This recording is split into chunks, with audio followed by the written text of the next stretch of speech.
If you found the blog post on design tips helpful, you'll want to watch this video to see how the rule of thirds plays out in two different versions of my Butterfly Basics card.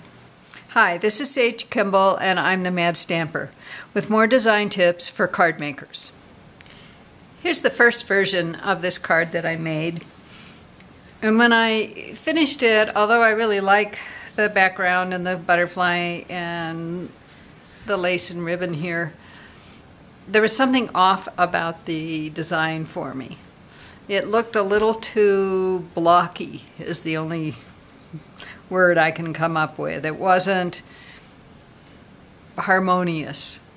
There was something about all of this space down here and it just didn't work right. So I made this second version and just elongated this piece. Now, I've been talking to you about the rule of thirds, so I want to show you what these both look like using my vellum grid of thirds lines. I don't always use this grid to check a design I'm working on. I tend to go by what feels balanced and harmonious to me. But when I go back and look later, I often find that the designs fit right in this grid of thirds. With this card, it would have been helpful to check before I finished it.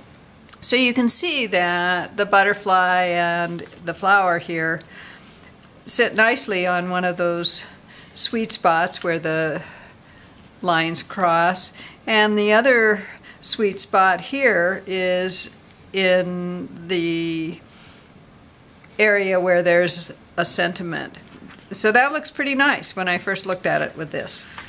When I look at this one, we've got the center of the butterfly at that sweet spot and also the sentiment, the same as with the first version.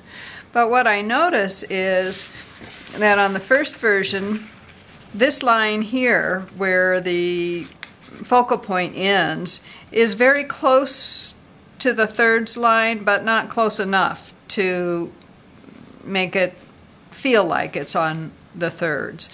And there's a lot of space underneath it. Whereas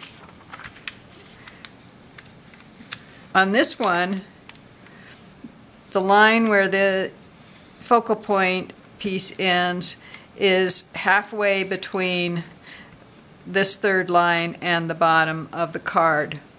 So I think that's why this one works better, is that even though the focal point doesn't end right on the third line, this is a more harmonious use of thirds than this one. If you want to see more about the rule of thirds and learn how to make a vellum grid that will help you with your card designs, I'll leave a link under this video to the first video I made on the subject.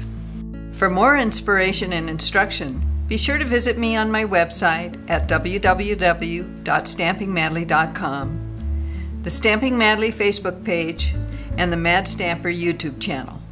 Happy stamping!